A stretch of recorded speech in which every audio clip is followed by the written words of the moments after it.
Bonjour, bonjour à tous. Bonjour à tous. La régie nous dit qu'on peut démarrer.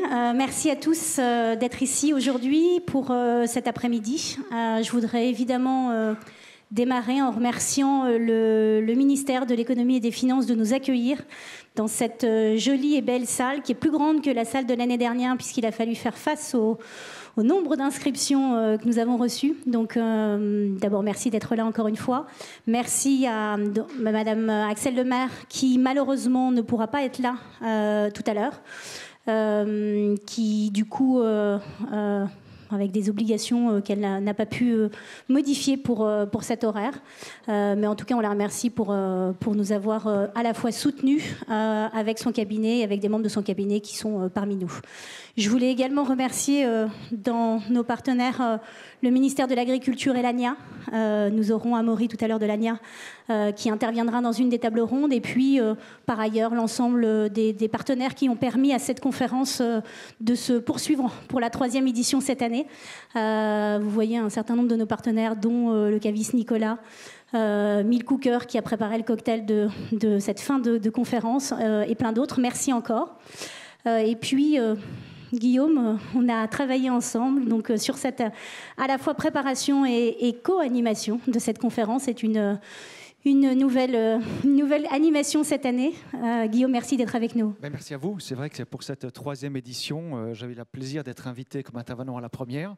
Puis je me suis associé à l'équipe d'Isabelle et Pascal pour les aider sur la 2e. Et puis la 3e, travailler encore un peu plus ensemble. C'est vrai que ce qui est intéressant dans ce concept-là, c'est qu'on a voulu essayer de mettre en avant cette complémentarité qui n'est pas courante d'habitude et de faire en sorte que cette co-organisation, le fait de penser ensemble tous ces sujets d'intervention entre les marques et les communicants qui comment dirais-je, expriment ce binôme qu'on forme ensemble, nous ont permis de mettre beaucoup de complémentarité dans cette conférence.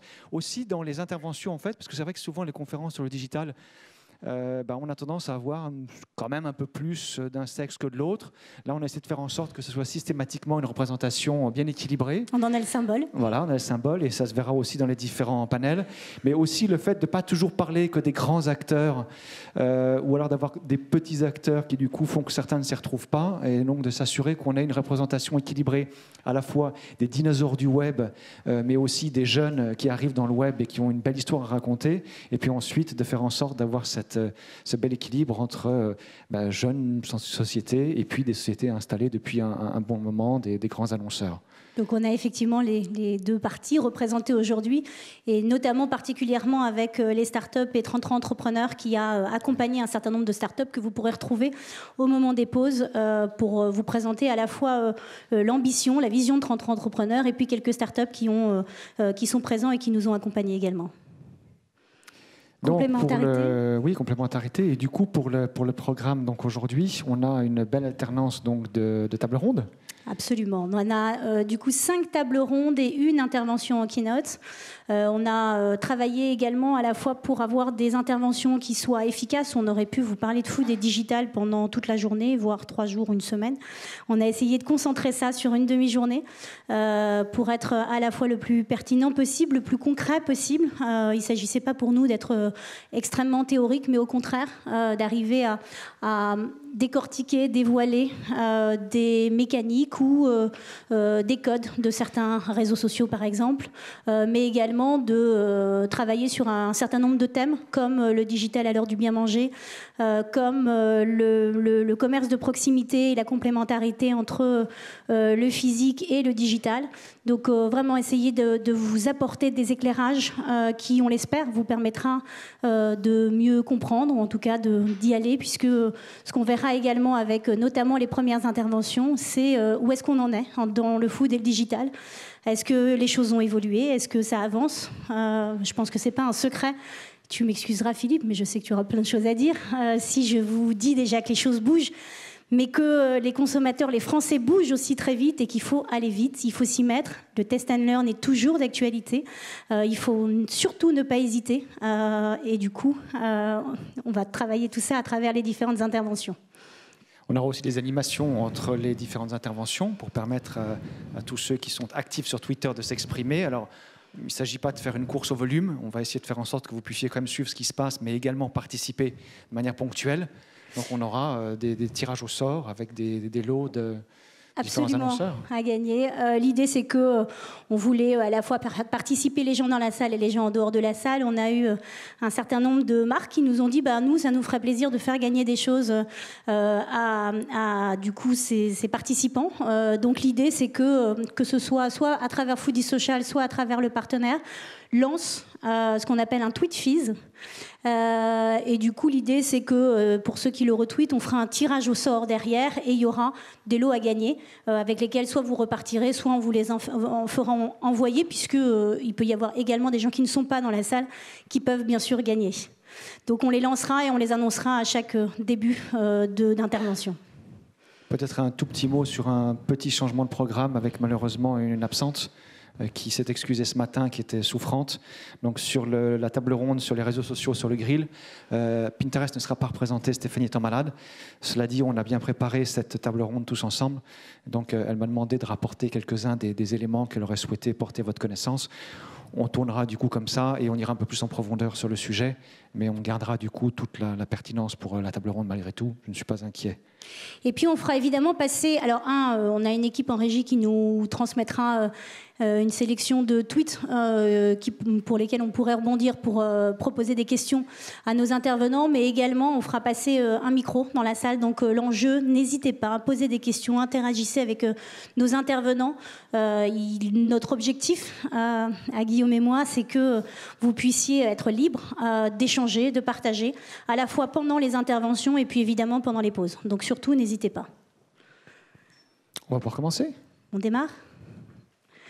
Alors pour démarrer sur, d'abord, je vous le disais, le premier Tweet Fees, on sera sur une édition limitée avec Badois, avec un livre best-of de Thierry Marx.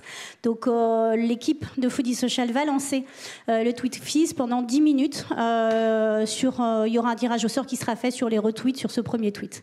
N'hésitez pas. Et pour démarrer avec la première table ronde, j'appelle Philippe Lemagresse d'Opinionway, Corentin Orsini de Sun Sun Sun et Vincent Puren de Madines sur la thématique Digital and Food, nouveaux enjeux et perspectives.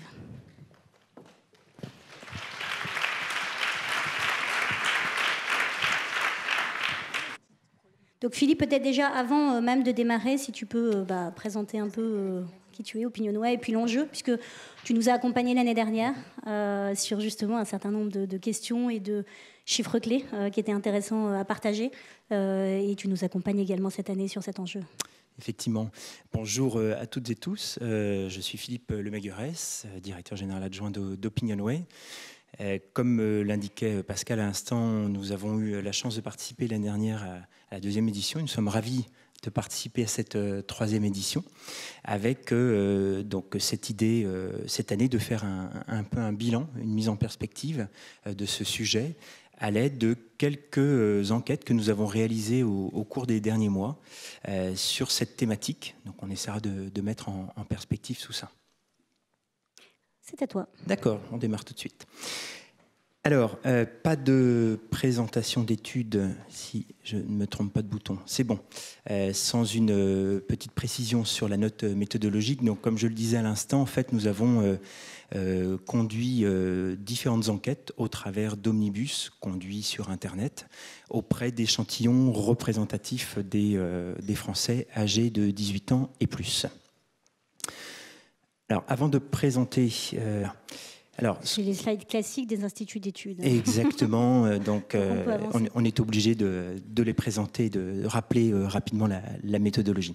Alors, avant de présenter les résultats auxquels je faisais allusion à l'instant, il me paraît important de brosser un bref état des lieux de la transformation dans laquelle nous sommes tous collectivement en train de passer. On va dire que globalement, tous les repères qui ont été acquis depuis la fin de l'après-guerre sont en train de disparaître au fur et à mesure. Et il y a une nécessité en fait d'adopter de nouveaux points de repère, d'adopter en quelque sorte de nouvelles lunettes pour regarder la réalité qui est en train de se mettre en place aujourd'hui. Cette transformation, elle touche tous les pans de notre vie personnelle, collective, et évidemment, elle touche également la consommation. Alors, s'il fallait résumer très rapidement ce changement, je dirais que la consommation le système de consommation et le système de production ont reposé sur l'approche tayloriste-fordiste depuis la fin de l'après-guerre, comme on disait à l'instant, et que ce système-là est profondément remis en cause aujourd'hui. Et s'il fallait résumer, je dirais que les consommateurs aujourd'hui rejettent cette idée de produits standards, de services standards. Et donc forcément, comme les organisations dans les entreprises sont massivement orientées encore sur l'ancien modèle, ça coince avec les consommateurs aujourd'hui, puisque les attentes des consommateurs ont beaucoup changé, notamment sous l'impulsion de la révolution d'Internet et de la numérisation de la vie aujourd'hui, et que les entreprises n'ont pas toujours su, globalement, répondre à ces nouvelles attentes. Alors justement, c'est le premier résultat que je voulais partager avec vous. On a essayé chez OpinionWay de monter en fait une batterie d'une quinzaine d'items, une quinzaine de grandes attentes qui peuvent exister auprès des consommateurs. Et là, en fait, je vous présente un extrait de ces 15 attentes, pas un extrait aléatoire. J'ai pris les 5 premières. Les 5 premières attentes, c'est-à-dire celles qui ressortent comme étant les plus importantes aux yeux des Français. La première, sans grande surprise, c'est une attente d'un vrai bon rapport qualité-prix. Ça, c'est une notion qui est essentielle aujourd'hui. C'est cette recherche, finalement, de focalisation c'est une focalisation des consommateurs autour d'offres qui leur permettent d'optimiser leurs revenus, leurs dépenses, dans un cadre de plus en plus contraint. Deuxième élément, c'est une attente de simplification de la vie. Vous voyez, c'est une attente qui arrive en 4e, avec 38% de très important et 53% de plutôt important. Et cette simplification de la vie, elle répond en fait à un mode qui est un mode de vie qui, aux yeux de beaucoup de consommateurs, se complexifie. Il y a de plus en plus de décisions à prendre et les individus n'ont pas envie de prendre des milliers de décisions tous les jours. Donc tout ce qui va pouvoir simplifier ces process de décision va aller dans le bon sens. Et donc pour les marques, c'est extrêmement important d'intégrer ce changement et d'orienter des marques qui sont souvent créées autour de produits vers des services et passer vers une économie plus servicielle. Je donne juste un exemple pour être concret. Peut-être avez-vous entendu la dernière pub, et volontairement je prends un exemple en dehors de l'alimentaire. Peut-être vous avez entendu la dernière pub de Peugeot qui propose un pack en fait avec une voiture électrique et un vélo électrique. Donc on voit bien qu'ils sont plus dans une problématique de mobilité, répondre aux besoins de mobilité, plus que de proposer une voiture, tout simplement. Et les 3 autres grandes attentes qui apparaissent, c'est des attentes qui finalement peuvent être regroupées autour d'une dimension relationnelle. Je pense par exemple à la notion de transparence dans les propos. Je pense également à la disponibilité ou à l'accessibilité. Et ces dimensions relationnelles, à notre sens, ne sont pas du tout un hasard. C'est-à-dire que aujourd'hui, ce qui est le plus important pour une marque, y compris dans le secteur food, c'est non pas de vendre un produit un jour, mais de construire un lien pour toujours avec ses clients, avec ses consommateurs. Alors, qu'en est-il des pratiques aujourd'hui food et digital? Donc on a mesuré un certain nombre de pratiques, 7-8 pratiques, et on a interrogé les Français pour savoir si finalement il leur arrivait plus ou moins régulièrement d'avoir ces pratiques sur Internet. Alors, je ne vais pas rentrer dans tous les détails, mais ce qui est intéressant, c'est que, justement, on va voir que ces grandes attentes peuvent s'incarner dans ces pratiques. Je pense, par exemple, à cette notion de simplification de la vie, le fait de pouvoir chercher des recettes de cuisine sur Internet, ou le fait de pouvoir chercher des restaurants et trouver des idées sur Internet. Faire les courses, c'est à la fois simplifier la vie, parce que je n'ai pas à me déplacer, mais c'est aussi, quelque part, une recherche de bons rapports qualité-prix, puisque je ne vais dépenser que ce dont j'ai absolument besoin. Les informations nutritionnelles, on voit ici, 44% des individus disent le faire régulièrement ou de temps en temps, et ça fait appel au besoin de transparence qu'on évoquait tout à l'heure et quelque part aussi à ce besoin de disponibilité que doivent avoir les marques aujourd'hui de façon générale. Philippe, je prends tous tes résultats confortent Marmiton et 750 grammes qui sont dans la salle. Je le sais, avec notamment le fait de recherche de recettes de cuisine. Et puis ce qui sera intéressant, c'est que ce fera le lien aussi avec les éléments qui seront présentés à la fois par Corentin et à la fois par Madinès sur du coup toute cette dynamique de start-up et cette évolution qui en partie répondent à ces items. Alors, il y a un autre élément qui est assez important dans la transformation qui est en cours, c'est le fait que les consommateurs sont de plus en plus actifs. Ça, c'est un motif, comment dire, une idée qu'on entend assez souvent depuis quelques années, et ça a des traductions bien concrètes. C'est le cas ici, au travers de certaines pratiques que l'on mesure, par exemple de regarder des vidéos pour apprendre à mieux cuisiner, apprendre les bons gestes, etc., ou également de regarder des vidéos de recettes de cuisine. Donc on voit aussi que tout ce qui va permettre aux individus d'être actifs va aller dans le bon sens, parce que ça peut être aussi une façon d'éviter les produits standards, et c'est encore même l'idéal, c'est que finalement c'est les consos qui eux-mêmes vont personnaliser les produits, les services. Alors, si on regarde maintenant un peu dans le détail, d'un point de vue technique, les posts oui régulièrement sur ces différentes pratiques, on voit que, hormis chercher des recettes sur Internet, qui est quand même un phénomène assez établi maintenant dans la population, les autres activités sont relativement irrégulières en pratique. Et ça, c'est un autre point qu'on voulait partager avec vous. Pascal y faisait un peu allusion, en tout cas une allusion voilée en introduction. On a en fait mesuré quelque chose l'an passé et on l'a remesuré cette année, donc on va pouvoir regarder en comparatif. C'est l'attitude des marques sur Internet et les marques en termes de présence digitale. Et on voit, là, on a mesuré un certain nombre de choses, comme on peut facilement entrer en contact, échanger avec les marques de produits alimentaires sur Internet, sur les réseaux sociaux, etc. On a un tiers des répondants qui est d'accord avec cette affirmation. Et on a un peu plus d'un quart qui nous dit les marques de produits alimentaires s'adressent à moi de façon innovante sur Internet, sur les réseaux sociaux. Alors ces résultats, ils ne sont pas négligeables, mais c'est vrai. Et puis on voit bien qu'il y a énormément d'initiatives, et je pense qu'on va en voir énormément tout au long de cet après-midi qui vont être évoquées par les différents intervenants. Donc ça produit des résultats, on le voit ici. Pardon.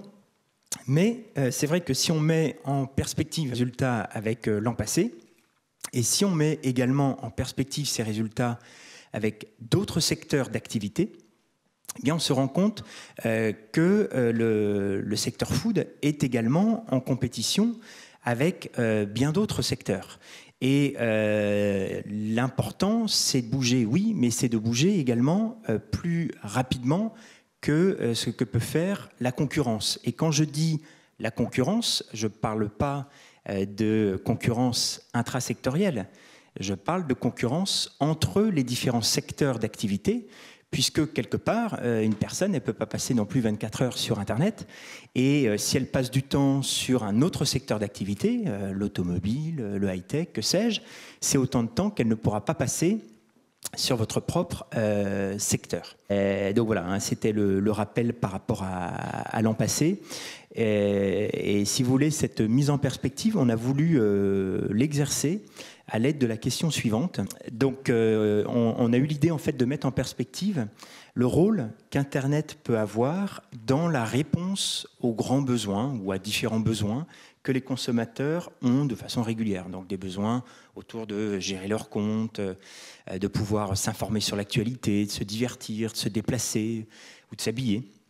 Et puis également, évidemment, de s'alimenter ou de se nourrir.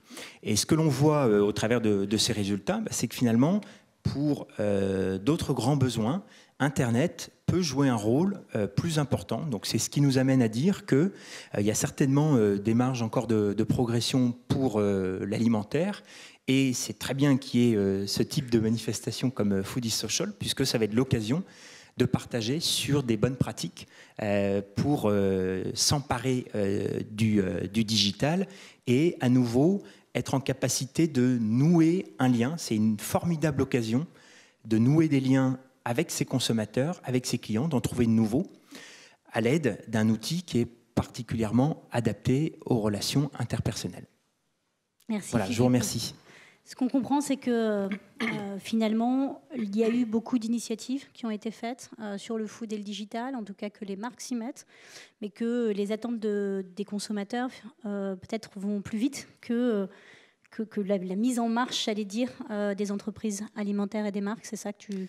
Effectivement, c'est un enseignement qui est important, c'est-à-dire qu'il ne faut pas regarder que ce qui arrive sur son propre secteur. C'est une des conséquences aussi de cette grande transformation à laquelle je faisais allusion au démarrage de mon intervention, c'est qu'il y a une compétition entre tous les secteurs et si vous bougez mais moins vite que les autres, eh bien, en relatif, vous perdez de la place. Merci Philippe. En prie. Du coup, pour faire le lien, Corentin, je te laisse te présenter à la fois comment vous arrivez à faire remonter toutes ces informations sur l'innovation, et notamment sur le food et le digital. Je te laisse la petite... Merci Pascal et merci de nous avoir invités. Donc effectivement, je suis Corentin Orsini, donc directeur conseil chez Soon Soon Soon. Donc je vais rapidement présenter ce que l'on fait chez Soon Soon Soon et comment est-ce qu'on a travaillé ici. Alors Soon Soon Soon, c'est à la fois un média et disons plus largement une plateforme de crowdsourcing d'innovation. Qu'est-ce que ça veut dire ? Ça veut dire qu'en fait, on essaye de détecter les signaux faibles partout dans le monde, des innovations dans tous les secteurs d'activité grâce à notre communauté d'un peu plus de 1200 personnes dans le monde qu'on appelle des éclaireurs et qui nous partagent en permanence des innovations qui peuvent être technologiques ou non technologiques, qui peuvent être de commercialisation, d'organisation, de process, de tout ce que vous voulez, et qui vont nous les partager en permanence. Et nous, on va venir en fait distiller, ou en tout cas créer une base de données à partir de ces innovations. Aujourd'hui, un peu plus de 6 ou 7 000 contributions à date dans notre base de données. Et puis ensuite, on va essayer d'analyser ces signaux faibles pour essayer d'en tirer des tendances de vers où le marché en question va. Et puis ensuite, on va partager ces analyses et ces innovations sur notre site, sur notre newsletter, sur les réseaux sociaux, sur un certain nombre de médias partenaires et dans des conférences comme aujourd'hui, par exemple, ou sur des études dédiées à tel secteur. Corentin, juste un point, la place du food justement dans toutes ces analyses-là, dans tout ce que tu vas nous exposer. Alors le food est assez représenté dans tous nos... Je dirais que, alors je ne connais pas le poids précis du secteur food dans notre base de données, mais je dirais qu'il est plutôt plus représenté que d'autres. Qu'est-ce qu'on a fait aujourd'hui ? Donc on a regroupé un certain nombre d'innovations que l'on a vu passer dans notre base de données et ailleurs. Et on a en fait choisi un certain nombre de tendances en voyant ces signaux faibles se regrouper. Ici, on en a choisi quelques-unes complètement subjectivement. Il y en a beaucoup d'autres. Donc, sont le social, le lien entre le online et l'offline, la data, donc la donnée, et puis le côté local. Alors, première tendance, le social, que là, on a pris dans son acception, au sens plutôt premier du terme, c'est-à-dire je m'intéresse aux autres et à la planète qui m'entoure. Alors, première innovation, pour illustrer ici, il s'agit d'une ONG espagnole qui s'appelle Manos Unidas, qui a en fait eu l'idée très smart de développer un filtre pour Instagram. Donc, qu'est-ce qu'un filtre pour Instagram ? En fait, ça va fonctionner en 2 étapes. Ça va faire levier sur Instagram. C'est assez intéressant en termes de communication. Manos Unidas est parti du constat selon lequel, de plus en plus, nous partageons nos photos de nourriture et de plats au restaurant ou à la maison sur les réseaux sociaux et notamment sur Instagram. Donc, ils ont sorti un filtre sur Instagram, donc commercialisé assez peu cher, 99 centimes d'euros. Et chaque personne qui va télécharger ce filtre va d'abord donner ces 99 centimes d'euros à l'ONG directement. Et puis ensuite, il va pouvoir être capable d'ajouter un filtre de sensibilisation à la faim dans le monde, puisque c'est le but de cette ONG Manos Unidas que de lutter contre la faim dans le monde. Et donc on va ajouter en tant qu'utilisateur un filtre. et on va sensibiliser les gens de sa communauté à cette cause. Donc un levier double, une détente double, je dirais. Premier pas, je donne une fois que je télécharge l'application ou le filtre. Et puis deuxième fois, je le dis et je le partage et j'essaie de faire levier sur ma communauté à titre personnel pour aller engager d'autres gens vers la cause qui me tient à cœur. Donc finalement, je m'accapare ou je surfe sur un usage, du coup utiliser Instagram dans l'alimentaire et notamment sur des recettes pour sensibiliser à une cause en lien évidemment avec cet usage. Exactement, c'est ça. C'est vraiment, c'est un peu en fait ce qu'on essaye de faire nous-mêmes chez Sun Sun Sun. On part de l'existant, de l'usage. Qu'est-ce qui se passe sur tel secteur, et puis plutôt que de s'inscrire contre, parce que justement nous on lutte contre la faim dans le monde et qu'on se dit tiens y a peut-être du gâchis alimentaire, il y a peut-être les gens partagent les photos au restaurant et sont pas forcément conscients. Justement on va utiliser ce levier justement pour faire du bruit à propos de cette cause. Deuxième exemple dont vous avez peut-être entendu parler, qui s'appelle Optimiam, qui est une application mobile également française. Alors vous avez peut-être suivi les nombreuses tentatives et discussions autour du gâchis alimentaire, et notamment avec un élu des Hauts-de-Seine qui a fait beaucoup parler de lui ces derniers mois. Alors ici, le concept de cette application est très simple, c'est de regrouper donc quelques gérants de supérettes.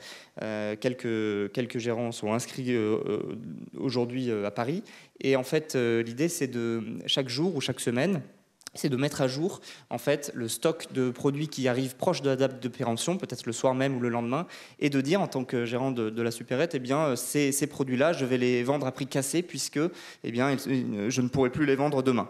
Et donc ça, c'est d'ailleurs l'une des innovations qui a retenu le plus, qui a connu le plus de succès, je crois, dans certains tests que vous avez fait, vous, Philippe, chez Opinionway. Effectivement, on avait testé en complément certaines pistes évoquées par Sun Sun Sun, et c'est la piste qui a retenu le plus l'attention, effectivement. On a d'autres initiatives du même type, évidemment, dans d'autres pays, comme aux États-Unis, à San Francisco, par exemple, qui a pris le problème un petit peu différemment et qui s'occupe plutôt du B2C, dans le sens où vous, particulier, vous pouvez dire il me reste tant d'aliments dans mon frigo et je pars en vacances, par exemple, donc je suis prêt à les donner, et un bénévole va venir les chercher et va venir les distribuer auprès de l'association locale. Le troisième exemple ici, alors c'est un exemple complètement différent, de Biocop, qui a engagé une campagne responsable donc l'année dernière. Et ce qui est intéressant de noter, c'est que Biocop donc évidemment porte des valeurs fortes et arrive à les porter et à les afficher jusque sur ses campagnes de communication. Ici, donc la campagne était complètement éco-responsable, puisque alors le site web ne pesait que 3 mégooctets, effectivement, comme on le voit sur la capture d'écran, mais aussi bien d'autres choses, notamment le shooting photo avait été réalisé avec le moins de moyens possible, avec le moins de déplacements possible. Et puis au final, en fait, le Biocop avait montré que l'impact environnemental de sa campagne de communication était 3 fois inférieur à la moyenne d'une campagne de communication classique, entre guillemets. Donc c'est intéressant de voir que à l'heure où toutes les marques deviennent des médias elles-mêmes, eh bien ici on a à la fois un média, et puis ce média il ne sert pas seulement à communiquer, mais aussi à porter les valeurs que la marque défend et représente. Et même jusque sur le support de communication, ils étaient engagés, puisqu'ils n'avaient annoncé que dans des magazines dont le papier était intégralement recyclé. Ici, on a une initiative encore différente qui vient de Copenhague au Danemark, d'un chocolatier qui s'appelle Anton Berg, et qui avait en fait, pendant toute une journée l'année dernière, proposé ces chocolats, non pas contre des prix en euros, mais contre des prix en bonnes actions. Et donc en fait, l'idée c'était pour chaque consommateur de dire j'achète ce produit et je m'engage à, par exemple, la semaine prochaine, amener les courses à mon voisin malade ou âgé. Je m'engage à faire telle bonne action. Et en fait, comment est-ce que la marque et puis la communauté s'assurait du bon fonctionnement et de la véracité de cette bonne action? Eh bien, le client s'engageait immédiatement sur l'acte d'achat, pendant l'acte d'achat, sur les réseaux sociaux, auprès de sa communauté et de la marque, de dire voilà mon engagement aujourd'hui. Et donc finalement, c'était un peu sa communauté qui contrôlait en fait la véracité de ses dires et le fait qu'il réalise effectivement la bonne action en question. On est sur des notions de transparence toujours, mais du coup portées par les consommateurs. C'est ça, porté par le consommateur et surveillé, contrôlé par sa communauté. C'est ça qui est intéressant dans ce cas-là. Donc on va rapidement arriver sur la deuxième tendance qui est évidemment le online plus l'offline dont on sait que ces dernières années et dans tous les secteurs c'est le cas. De plus en plus on ne parle plus seulement de e-commerce ou de commerce physique mais évidemment on essaye de faire des ponts entre les deux. Ici, on a un premier exemple qui est un exemple média qui s'appelle Fulgurance. Et donc, c'est un média, toujours dédié au monde de la food et de la gastronomie plutôt créative, qui s'est lancé d'abord sur le digital et puis avec des parutions papier et qui a également événementialisé tout un pan de son activité avec un événement qui s'appelle Les Seconds sont les premiers. Il y a eu à peu près une quarantaine d'événements de ce type depuis la création il y a quelques années. Alors l'idée c'est de mettre en lumière en fait les seconds des tables les plus prestigieuses dans le monde. Donc ils ont eu comme ça les seconds de certains restaurants très prestigieux comme le Noma à Copenhague ou certains très, très grands restaurants à Paris. Et donc l'idée ici, c'est vraiment de diversifier évidemment ces activités et surtout, ça rejoint. Pourquoi on a mis cet exemple? Parce que ça rejoint une lame de fond qui est pour les médias d'aller exister en dehors du papier, en dehors du contenu écrit. Et finalement, c'est de rester enraciné dans la qualité du média et la qualité du contenu et d'aller l'exploiter aussi en mode oral et en mode événementiel plutôt que seulement écrit. Le deuxième exemple qui peut faire sourire en fait au début, vous l'avez peut-être vu passer sur le web, c'est un exemple d'un studio belge qui a expérimenté quelque chose donc dans un restaurant en Belgique il y a quelques mois. Et en fait, l'idée, c'était de patienter. L'idée pour les clients, c'était de patienter en regardant une petite vidéo amusante, en fait, avec un petit chef qui venait sur le rebord de l'assiette. Et en fait, avec un vidéoprojecteur, on avait l'impression, en fait, d'assister à l'élaboration d'une recette. Alors, ça peut paraître un peu gadget comme ça, mais en fait, ça rejoint toute une tendance, encore une fois, de transparence et de données, justement, et de data. On va y venir juste après, où on imagine que demain, par exemple, dans certains restaurants, on pourrait avoir accès à ce qui se passe en coulisses en cuisine directement, ou bien des informations nutritionnelles sur ce que l'on est en train de manger. Ici, Supper, donc c'est un site web, une application qui permet en fait de trouver et qui va matcher les playlists musicales idéales à la fois pour réaliser une recette et puis pour consommer le plat que l'on a réalisé. Donc ça s'appuie à la fois sur la technologie et sur la recommandation humaine pour vous donner des conseils sur qu'écouter en préparant tel plat et qu'écouter en dégustant tel plat. Ici, on a un restaurant qui s'appelle Ultraviolet à Shanghai, qui a été ouvert par un chef français et qui est en fait une expérience multisensorielle qui va jouer sur les 5 sens, puisque en fait, à la fois le décor du restaurant change, les murs du restaurant changent. C'est une expérience gastronomique évidemment, avec une table unique et puis une vingtaine de successions de petits plats, de petits bouchées, mais également donc le décor qui change, les lumières qui changent, la température ambiante qui change et l'ambiance sonore qui change. Donc l'idée ici, c'est de faire vivre une véritable expérience et de toucher les 5 sens. On va maintenant donc arriver à la troisième tendance, donc la data, dont effectivement on nous rebat les oreilles à peu près en permanence sur tous les secteurs d'activité, puisque vous savez qu'il y a plusieurs milliards d'objets connectés aujourd'hui et qu'il y en aura encore 3 ou 4 fois plus dans les prochaines années. Et en fait, la data, ce n'est pas uniquement les objets connectés, même si on verra un exemple dans les innovations ici, mais c'est aussi une volonté de la part des consommateurs d'avoir le plus de données possible, et notamment sur la food, évidemment, puisque ça va concerner notre santé directement. Ici, le premier exemple, c'est Zego, avec qui est une marque de barres céréalières sans allergènes et notamment sans gluten, qui propose depuis quelques mois de scanner en fait son code barre et de connaître les résultats précisément de tests sur les allergènes du lot que je suis en train d'acheter. Donc moi, consommateur, je suis en train d'acheter un produit qui fait partie d'un lot qui a été testé forcément pour la non-présence des allergènes, et je vais pouvoir voir en direct sur mon smartphone, avant de l'acheter évidemment ou avant de le consommer, les résultats précis du fait qu'il y a effectivement une absence d'allergènes dans ce produit. C'est le prolongement de pas mal de choses qui existent aujourd'hui. On va voir Open Food Fact tout à l'heure. C'est ça, absolument. Et ça va encore plus loin en fait que le simple fait de dire nos produits sont sans allergènes et nous vous le prouvons. Là, nous vous prouvons en plus que votre produit, celui que vous avez entre les mains, il a passé des tests et il est réellement sans allergènes. Ici, on a une initiative donc, suisse de l'enseigne Migros qui est très intéressante en ce sens qu'elle permet à tout un chacun, donc quand on dit tout un chacun, c'est chaque client de Migros qui possède une carte de fidélité, et bien d'accéder tous les mois ou tous les 2 mois à la part verte de sa consommation, la part green de sa consommation.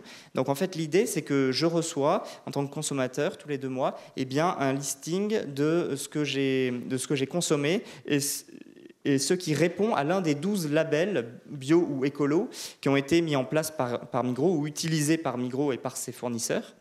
Et je peux me situer par rapport à la moyenne de mon pays, de mon canton, ou par rapport à l'objectif que je me suis fixé en termes de consommation responsable par rapport à mes achats. Donc une initiative d'une grande enseigne qui est, selon moi, assez intéressante.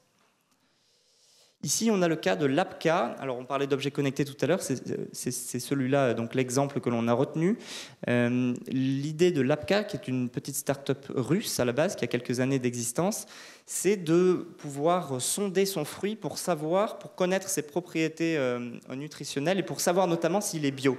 Donc ça, c'était le premier produit que cette start-up l'APCA avait lancé il y a quelques années. Et en fait, ils en ont lancé d'autres depuis pour récolter des données sur notre environnement et sur d'autres secteurs de notre environnement. Et pour l'anecdote, pas si anecdotique que ça, le mois dernier, cette start-up russe a été rachetée par Airbnb. Donc, alors on pourrait se dire, a priori, quel est le rapport avec le schmilblick. En fait, l'idée, c'est que l'APCA a développé d'autres capteurs sur d'autres thématiques, et notamment sur l'habitat, avec le fait de pouvoir capter est-ce qu'il y a quelqu'un chez moi en ce moment, etc. Et donc, l'idée pour Airbnb, c'est de pouvoir contrôler à distance en fait, son environnement personnel et de savoir si je suis absent, mais je peux peut-être laisser rentrer des gens, est-ce que les gens sont chez moi, est-ce que les gens sont partis, etc. Mais tout ça pour dire qu'effectivement, cette notion de données récoltées par les utilisateurs, elle est assez essentielle. Et d'ailleurs, c'était aussi, Philippe, je crois, ce que les consommateurs avaient remonté dans vos tests. Ce qui nous intéressait effectivement, c'était aussi de se dire, OK, il y a beaucoup d'initiatives, beaucoup d'innovations, pas mal de startups qui se lancent, mais est-ce que finalement c'est un épiphénomène ? Est-ce que pour notamment, on en parlait tout à l'heure avec Guillaume, pour des soit grandes marques, soit est-ce qu'il faut aller absolument sur tous ces sujets-là ? Est-ce que c'est pas des sujets pour des startups parce que pour défricher, pour regarder si est-ce que ce sont des vrais sujets ? Et c'est pour ça qu'on a également, à travers Opinionway, interrogé les Français sur la pertinence pour eux. Est-ce que c'est quelque chose d'important ? Est-ce que ces sujets-là sont importants ? Et en tout cas, certains ressortent dans ton étude. Oui, effectivement, on n'avait pas testé toutes les pistes, mais comme Corentin y a fait allusion tout à l'heure, la possibilité d'acheter des produits à prix cassé a particulièrement séduit. Ce n'est pas un hasard, on l'évoquait tout à l'heure, l'importance de l'attente autour du vrai bon rapport qualité-prix. Et effectivement, cette proposition, l'APCA, a retenu également l'attention. De même une que Corentin a présentée juste avant, autour du GenCode du code qui permet de comprendre la composition, de vérifier. Exactement. C'est également une piste qui a intéressé. Et pour donner un peu l'extrême, tout ce qui tourne autour de la playlist, honnêtement, ça n'a pas. Paraît plus gadget pour les Français. Voilà, ça n'a pas déclenché la passion des foules. Et donc ici, autre innovation dans cette tendance de la donnée, en fait, l'idée, c'est donc de faire du food pairing, donc d'entrer un ingrédient et puis de se voir proposer un certain nombre d'ingrédients qui vont correctement se coordonner et s'accorder avec celui-ci. Et donc l'idée de ce ce service, de ce site, eh bien, c'est de proposer de nouvelles combinaisons et les meilleures combinaisons possibles grâce en fait à un profil qu'ils ont créé, développé eux-mêmes, sur lequel ils ont entré en fait toutes les propriétés de chaque ingrédient et donc ils ont réussi à faire des ponts et des liens entre certains ingrédients et l'algorithme va pouvoir vous proposer les meilleurs alliages. Et donc on a voulu le mettre en perspective avec une dernière innovation de cette tendance qui est, vous l'avez peut-être vu, ce robot Molly Robotics, en fait, qui est capable de réaliser une recette. Ce sont des bras en fait mécaniques. Et alors on imagine en associant les deux, l'innovation juste avant algorithmique plus ces bras mécaniques et robotisés, eh bien que demain on soit capable à la fois de créer la recette et de la faire réaliser instantanément et automatiquement. Au secours. Dernière tendance, donc le local, sur laquelle on va passer un petit peu rapidement, je crois qu'on est un petit peu short en temps. On avait mis donc cette innovation que vous connaissez peut-être à Montréal, sur les toits plats de Montréal, les fermes Lufa, qui est un sacré succès ces dernières années. L'idée, c'est de faire non plus du locavore, mais de l'ultra-local, puisque ici, les cultures se font au sein même de la ville. Donc ça, c'était le niveau 1 finalement de l'ultra-local. Et puis maintenant, on a le niveau 2 de l'ultra-local, qui est notamment à Berlin, avec l'Oberstufchen, qui propose en fait la même chose avec en plus la culture de poissons et donc le tout, donc les excréments de poissons viennent en fait nourrir les plantations et les végétaux, les fruits et légumes. Donc ici c'est le niveau 2 de l'ultra local et concept amené à se développer dans plusieurs villes dans le monde et notamment dans d'anciennes friches industrielles. Ici, on a un exemple qui va un peu dans le même sens, qui s'appelle Au bout du champ, qui est français. Et il y a déjà 3 ou 4 points de vente à Paris.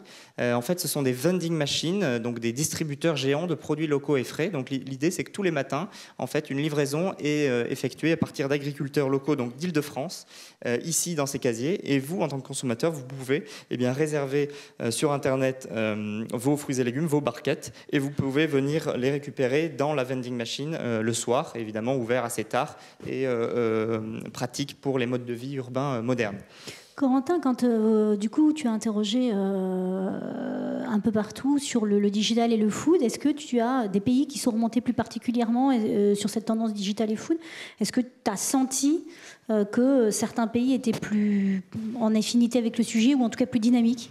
Alors, on n'a pas vu véritablement de grands pays émerger, mais ce qu'on voit, c'est que c'est une lame de fond absolument phénoménale en ce moment, notamment, et on le voit d'ailleurs, la bataille sanglante que se livrent tous les acteurs sur le food delivery, par exemple. Le dernier exemple sur le food delivery, c'était un peu... c'est ça, c'est l'idée de se battre sur les temps de livraison les plus rapides possibles, etc. Et le fait est qu'en fait, en France, on est plutôt bien outillé pour justement gagner ce challenge, puisqu'on est à la fois plutôt bon sur le digital et plutôt une nation de gastronomie. Donc je pense qu'on a toutes les chances de notre côté pour une fois sur ce secteur. D'accord. Ce dernier exemple est une bonne transition pour une des prochaines tables rondes, puisqu'on a aussi un acteur qui nous parlera de cette démarche-là, sur comment on fait venir effectivement des produits de qualité qui sont produits localement jusqu'à nous. Et donc c'est une belle manière de terminer. Donc très bon dernier choix. Merci. Et on poursuit du coup toujours sur cette dynamique avec Vincent Purel de Madines. On te laisse te présenter et puis évidemment du coup nous raconter la sélection et l'étude que vous avez faite chez Madines. Ok. Donc oui, effectivement, bonjour et déjà merci pour votre invitation. Je suis Vincent Purel de Madines. Alors 2 mots. Madines, c'est le média français des startups. On a créé le média il y a 3 ans. Aujourd'hui, on fédère 350 000 lecteurs mensuels. Et fait assez intéressant, historiquement, Madines fédérait que des entrepreneurs, que des start-upers. Et aujourd'hui, c'est seulement 50% de notre lectorat.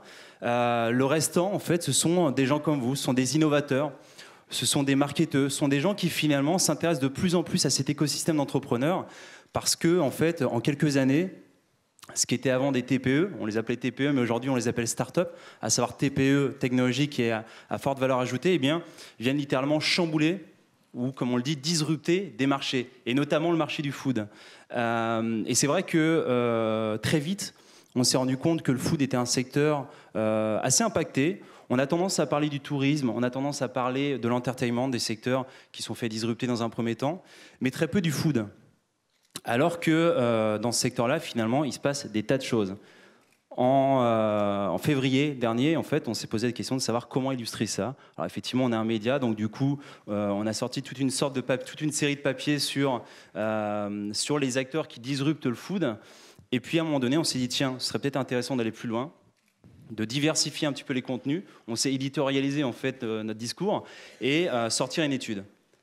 Ce qu'on a fait, c'est qu'on a sorti cette étude, 50 startups et innovations dans l'agroalimentaire, en partenariat avec les experts de 33 entrepreneurs, qui sont ici d'ailleurs, si j'ai bien compris aujourd'hui, et dans laquelle, effectivement, on a décortiqué, ou en tout cas, on a identifié 2300 startups dans le monde, donc pas uniquement en France, qui, justement, disruptent aujourd'hui le secteur de l'agroalimentaire.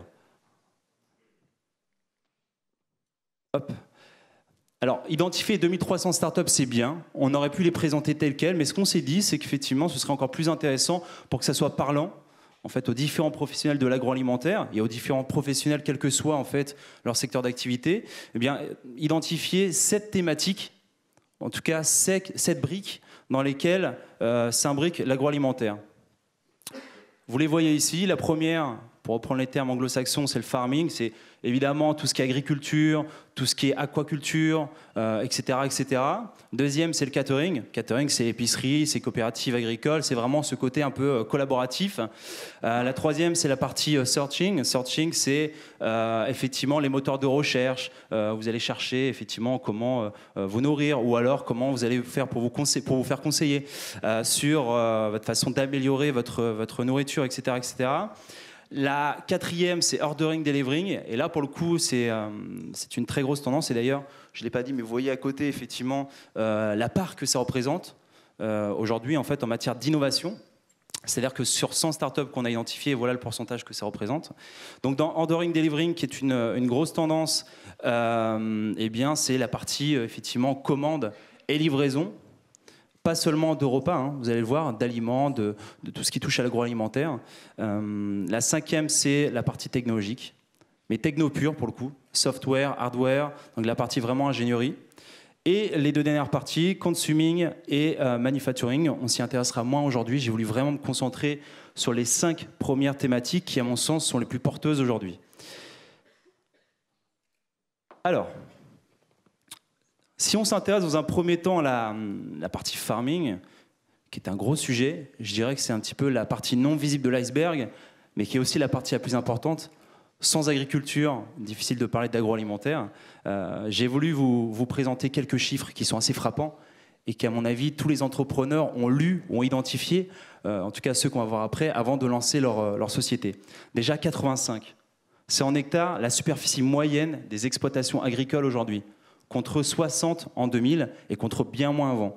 Les exploitations agricoles sont de plus en plus grandes, pour une raison très simple, c'est qu'il y a besoin de nourrir de plus en plus de gens dans le monde, et surtout, on consomme de plus en plus. La deuxième, 3,7, c'est effectivement milliards de dollars, le business que pourrait représenter l'agriculture de précision à l'horizon 2018. Donc vraiment, on est dans un secteur d'activité, contrairement aux idées reçues, qui est extrêmement connecté. Les agriculteurs aujourd'hui, c'est pas le paysan dont on a l'image hyper archaïque, en retard sur les autres. Non, pour le coup, c'est un des secteurs d'activité dans lequel les professionnels sont le plus connectés. Première start-up, quand on parle donc d'agroalimentaire, on parle forcément d'alimentation. On identifie un problème très rapidement quand on s'intéresse à l'alimentaire, c'est que on est carnivore, on mange de plus en plus de viande. Sauf qu'à un moment donné, on va arriver à un stade où... Comment ? On a des alertes. On a des alertes. De l'OMS, par exemple. Comment ? De l'OMS, par exemple. Bien sûr, par exemple. Qui nous dit que, par exemple, il y a un moment donné où on aura peut-être plus d'appétit qu'il n'y aura, entre guillemets, de viande sur Terre.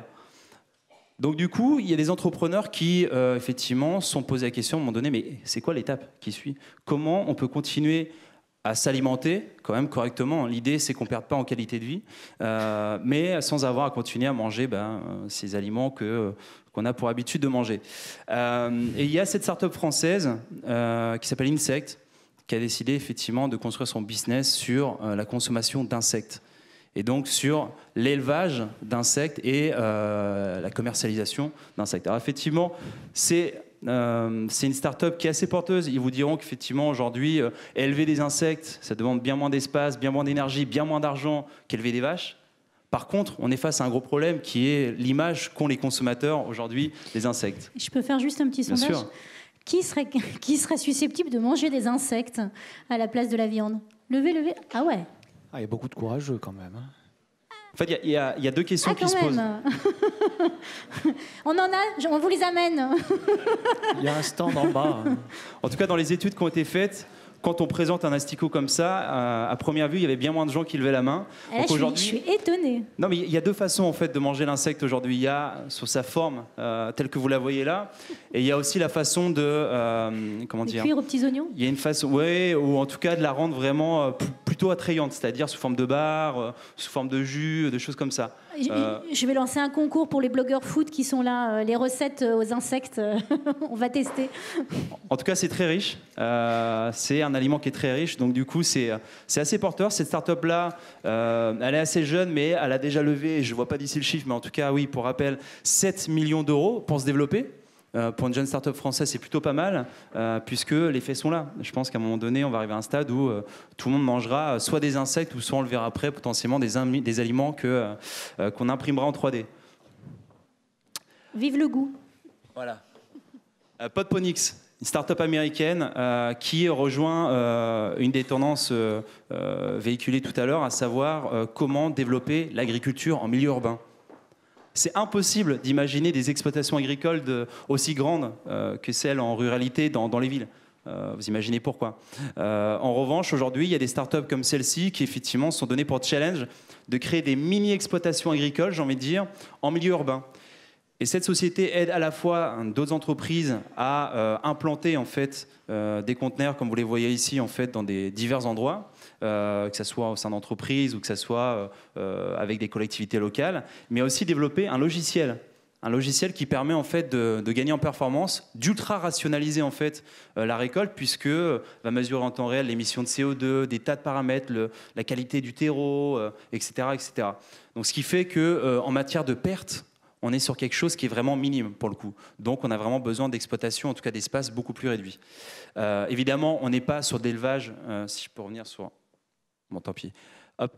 On n'est pas sur l'élevage évidemment de vaches ou de choses comme ça. On est vraiment avant tout sur des végétaux, mais voilà, c'est un premier pas en avant vers une nouvelle forme d'agriculture. Ça, c'est une évidence.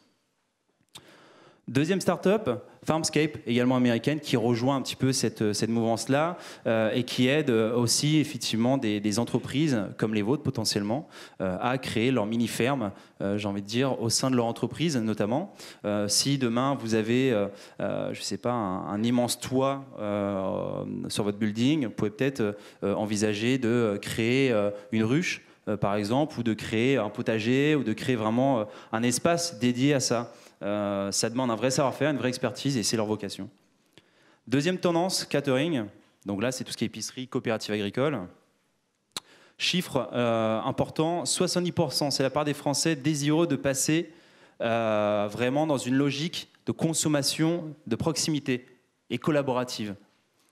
Alors ça veut dire quoi, collaborative? Ça veut dire qu'ils ont vraiment, et de proximité, vraiment ce souhait limite de se faire des mots difficiles à dire, désintermédier des grandes surfaces, des Leclerc, des Auchan et autres, et de traiter directement en fait avec le producteur. Vous connaissez, j'imagine, certaines startups, on va les aborder après, qui font ce genre de choses.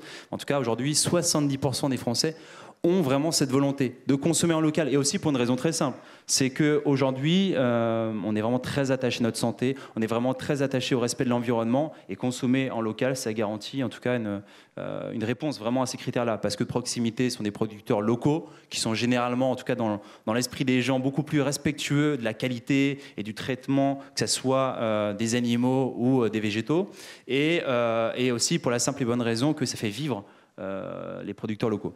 Et 200, c'est le nombre de kilomètres effectivement maximum quand on parle de consommation locale qu'on peut se permettre d'effectuer. Parce qu'effectivement, un des grands fléaux aujourd'hui dans le secteur de l'agroalimentaire, c'est ces flottes entières de navires et de camions qui font le tour du monde pour venir nous livrer en fait nos aliments et qui émettent des quantités de CO2 et autres nuisibles juste phénoménales. Sur la désintermédiation, on aura aussi là dans un des panels cet après-midi l'occasion d'en parler, puisqu'on aura 2 acteurs qui s'inscrivent totalement dans ce mouvement-là. Donc ça sera l'occasion de rebondir aussi et de creuser un peu plus ces dimensions-là et de voir pourquoi effectivement ça intéresse autant tout le monde. Bien sûr. Donc, effectivement, nous, on est des très bons généralistes. On est là pour poser le panorama et je pense que vous avez effectivement la chance d'avoir des experts qui vont creuser chaque point, qui d'ailleurs se rejoignent assez souvent, qu'on va pouvoir aborder maintenant. Alors, désolé, c'est très peu lisible. La première start-up, c'est la ruche qui dit oui. Assez incontournable en France aujourd'hui, la ruche qui dit oui, comme son nom l'indique, vous permet de créer des ruches. C'est quoi une ruche? En fait, c'est une espèce de mini-coopérative portée par des gens comme vous et moi, dans un quartier, dans un petit bourg par exemple, où l'idée ça va être pour cette personne d'aller chercher bien des producteurs locaux, d'aller prendre des quantités assez intéressantes pour le producteur et puis derrière de les revendre en fait au restant de la population. Donc là c'est clairement désintermédier les grandes surfaces pour le coup, puisqu'on passe directement par le producteur et tout le monde y trouve son compte. Le consommateur, parce que du coup, il ne va pas payer un surcoût, la surtaxe, entre guillemets, des grandes surfaces, et le producteur, parce que lui, c'est la même chose, c'est-à-dire qu'il va pouvoir proposer peut-être un tarif plus intéressant. Deuxième start-up qui, elle, pour le coup, est chinoise, Xiaomdiam, qui, elle, est assez intéressante parce que elle rejoint un peu la tendance de tout à l'heure qui est on-offline, où là, c'est un site e-commerce, pour être clair, qui est leader en Chine, mais qui a décidé d'ouvrir des magasins pour faire ses courses, mais des magasins dans lesquels vous trouverez absolument aucun aliment. Qu'est-ce que vous y trouvez ? Vous y trouvez des interfaces tactiles qui vont vous permettre, via des QR codes ou via l'NFC, de précommander, préacheter entre guillemets vos produits qui vont être dans votre j'ai envie de dire, caddie virtuel, et la commande sera passée directement en ligne et vous sera livrée chez vous. Donc tendance assez intéressante qui rejoint un peu celle du Drive aujourd'hui en France, mais qui est pour le coup portée par un pays assez intéressant qui est celui de la Chine, qui est pour le coup, contrairement à ce qu'on peut penser, non pas un pays en retard et non pas un pays copieur, mais vraiment un pays qui initie vraiment de nouvelles tendances. Le Canada, avec cette start-up qui s'appelle Provender, et qui pour le coup est plutôt dans le B2B, là, a vocation, via sa plateforme, à informer les restaurateurs de la disponibilité de produits, de fruits et légumes, de viande en tout genre, en temps réel. C'est-à-dire qu'en fait, son gros travail, ça va être d'identifier et de travailler avec un maximum de producteurs autour de restaurateurs. Comme ça, le restaurateur, à un moment donné, il sait exactement la liste d'aliments dont il a besoin. Et plutôt que s'embêter à passer des tas et tas de coups de fil, là, il va se connecter sur la plateforme et voir le nombre exact en fait, d'aliments à disposition et comprendre pourquoi, potentiellement, le prix de l'aliment va augmenter. Parce que c'est la fameuse loi de l'offre et de la demande. Searching, effectivement, pour passer rapidement, là, pour le coup, le chiffre est encore plus frappant que les autres, 88%. Là, c'est la part des consommateurs qui font confiance aux avis et recommandations en ligne, et 39%, là, c'est la part des internautes, donc des gens comme vous et moi, qui, pour le coup, se laissent vraiment influencer et considèrent comme centraux les commentaires d'autres personnes. Donc là, l'idée, c'est de se dire que aujourd'hui, quand vous voulez vendre un produit, quand vous voulez recommander un produit, ne vous embêtez pas en tant que marque à aller essayer en fait, de frapper à la porte, de vendre, de matraquer entre guillemets le consommateur. Misez sur les consommateurs déjà satisfaits qui vont leur parler à votre place. C'est un impact bien plus important. La fourchette incontournable aujourd'hui. Pour ceux qui ne connaissent pas, vous êtes... qui seront là tout à l'heure, qui vont intervenir sur une table ronde sur le commerce de proximité. Super. Effectivement, c'est devenu un incontournable. Quand vous voyez les levées de fonds qu'ils ont fait ces dernières années, ça prouve l'intérêt qu'il y a autour de et le rachat d'ailleurs de cette société. Donc là, en 2 mots, le pitch, c'est quoi pour rejoindre la tendance? Donc, vous êtes chez vous, vous cherchez un restaurant dans un arrondissement précis de Paris. Par contre, vous ne connaissez pas trop l'arrondissement et vous ne voulez pas prendre le risque de vous pointer dans la rue et de chercher au hasard un restaurant. Qu'est-ce que vous allez faire? Vous allez miser sur les recommandations des autres internautes et effectivement regarder les restaurants, leurs notes en fonction de critères que vous allez prédéfinir en fonction de vos goûts. Autre start-up, Tastemade, qui est assez intéressant puisque c'est une start-up qui est à mi-chemin entre la plateforme sociale et le média. Alors, on pourrait parler des heures du business model des médias. Nous-mêmes, on est médias, donc je sais de quoi je parle. Mais aujourd'hui, les médias cherchent véritablement un business model. Et celui-là semble avoir trouvé son business, puisque aujourd'hui, en fait, c'est un média qui a vocation à faire de la recommandation. C'est-à-dire que via la vidéo, sous toutes les formes, Instagram, YouTube, etc., ils vont en fait faire des recommandations de recettes, d'ingrédients évidemment et donc de marques auprès de consommateurs. Et la levée de fonds est certainement la plus significative de tous les levées de fonds des startups dont je vais vous parler aujourd'hui, puisqu'on est à peu près à 40 millions de dollars levés pour cette startup qui est à la base un simple média, mais qui aujourd'hui en fait a un pouvoir de recommandation dans le matière d'alimentation qui est tellement fort que toutes les marques veulent bosser avec eux. Et ça passe plutôt bien. Là, aujourd'hui, on a tendance à taper sur les doigts des médias qui font du brand content. Là, ça passe hyper bien et le consommateur sait ce qu'il attend. C'est d'ailleurs la promesse. Je passe rapidement. Effectivement, j'ai très peu de temps, je suis très bavard. Ordering, delivering, grosse tendance. Donc là, rapidement, 4 milliards d'euros. C'est le montant de la vente à distance, le chiffre d'affaires de la vente à distance sur tout ce qui concerne le food et l'art de la table. Et 14%, c'est la part des Français qui, effectivement, ont l'intention d'acheter de l'alimentaire en ligne. Je trouve ce chiffre assez énorme parce qu'aujourd'hui, c'est facile d'acheter des vêtements, d'acheter des chaussures, d'acheter un ordinateur en ligne. Mais l'alimentaire, c'est quand même un sujet qui est assez complexe. Voilà, donc vous avez des startups comme Cook Angels, qui est une startup française, qui surfe sur une tendance assez forte que je passe rapidement, mais que j'imagine vous aurez l'occasion d'aborder aujourd'hui, c'est celle des box. On est de plus en plus consommateurs de box, on a envie de découvrir de nouvelles choses. Et donc là, on va vous amener des box pour vous faire tester, découvrir de nouvelles saveurs assez régulièrement et en fonction de vos goûts. Autre start-up, Instacart, qui là, pour le coup, mise sur une autre tendance qui a été abordée aussi, qui est le crowdsourcing. Alors, la denrée la plus rare aujourd'hui, qu'on se le dise, dans le milieu citadin, c'est le temps. C'est pas l'argent, c'est le temps, clairement. On manque de temps. Et là, l'idée, c'est de mandater, entre guillemets, quelqu'un qui va aller faire vos courses pour vous. Parce que tous les magasins ne sont pas aujourd'hui connectés, ils n'ont pas tous une application. Donc là, vous allez payer quelqu'un qui va aller faire vos courses pour vous et vous les livrer.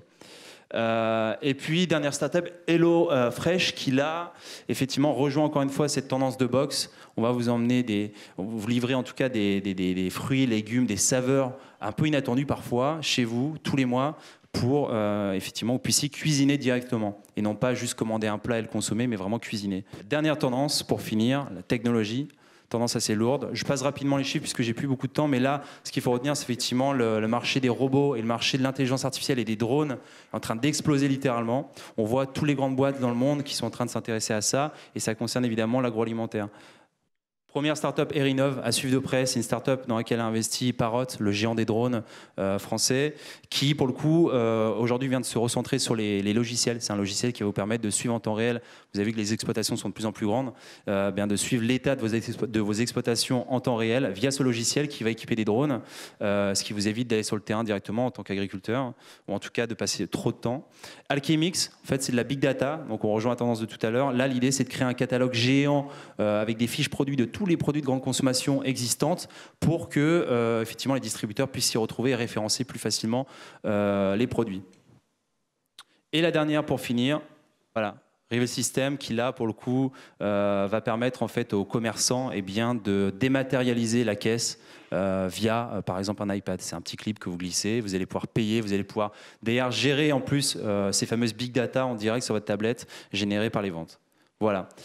Alors j'avais quelques prédictions à vous présenter, je le fais en 2 mots, hein. Je sais que j'ai dépassé mon temps. La première tendance, l'insecte pour tous, ça ce sont des tendances révélées en fait par les experts qu'on a questionnés dans l'étude. Là c'est le fondateur d'Insect qui effectivement nous dit que demain on mangera tous des insectes. La deuxième, c'est le robot maraîcher par le fondateur de La Ruche qui dit oui. Effectivement on l'a vu aujourd'hui, les exploitations agricoles sont de plus en plus grandes, on aura besoin d'assistants mécaniques, à savoir des robots. L'économie collaborative par le fondateur d'une jeune plateforme qui s'appelle Mimosa.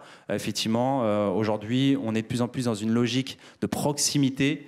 On va de moins en moins travailler avec des grandes surfaces. On aime bien travailler en proximité avec les petits producteurs. Donc l'économie collaborative répond à ça. Quatrième tendance, l'intelligence artificielle. Mettre un cerveau dans nos objets connectés, effectivement. Cinquième tendance, le retail ultra personnalisé. Tout ce qui est beacon, vous savez, toutes ces tendances qui vont permettre de traquer le consommateur et lui proposer des pushs ultra personnalisés. Sixième tendance, le self-monitoring. On est dans une logique où vraiment on est ultra attaché à notre santé, à notre bien-être. Et bah, du coup, demain, des algorithmes nous conseilleront en temps réel quoi manger, à quel moment. L'alimentaire sur mesure via l'impression 3D, évidemment. La restauration imprimable qui est également liée à l'impression 3D. La cuisine à domicile, on est de plus en plus à la recherche de qualité, donc une application qui permet de jouer à un dîner presque parfait chez soi, effectivement, a de la place, a de l'avenir. Un assistant virtuel, c'est la fameuse intelligence artificielle. Et la dernière tendance qui est illisible, c'est les objets connectés. Effectivement, tout autour de nous devient connecté, y compris nos ustensiles et tous les objets qui nous permettent de cuisiner. Voilà, mes tendances à titre personnel, impression 4D, c'est-à-dire les aliments. La différence entre 3D et 4D, c'est que les aliments sont pour le coup intelligents, on s'adapte à l'environnement, donc vont durer plus longtemps, etc., vont avoir les mêmes saveurs. Je pense aux carottes, par exemple. Vous allez pouvoir imprimer en 4D des carottes qui ont les mêmes saveurs, les mêmes vertus que des vraies carottes.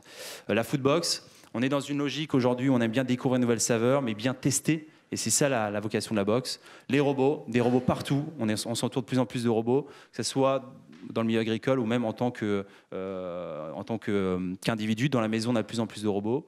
Et enfin, la data. Si vous voulez ultra personnaliser votre relation, si vous voulez vraiment répondre à tous les besoins que je viens d'exprimer et que je viens de prouver aujourd'hui, vous allez avoir besoin d'identifier les datas et de les traiter de manière smart. Voilà. C'était un peu la course, mais merci. Et juste, on aurait pu... Enfin, je sais, il y a une telle dynamique dans ce secteur. Déjà, merci pour la sélection, parce que je pense que c'est pas évident, parce qu'il y en a beaucoup. Il y en a beaucoup de très intéressantes. Donc, évidemment, je vous invite à se tourner vers Madines pour aller voir l'étude. Vous la demandez. Si vous l'acceptez, on mettra au moins cette sélection-là en ligne pour ceux qui le souhaitent, évidemment, revenir sur les éléments et les startups, à la fois que Sun et vous-même avez eu la gentillesse de partager avec nous. Merci encore. Merci à vous. Et puis surtout, n'hésitez pas à lire Madines. Je pense qu'aujourd'hui, si vous voulez comprendre la mutation qui est en cours, c'est le passage obligé. Voilà, merci. Merci à vous deux, à vous trois, pardon. Merci à vous tous.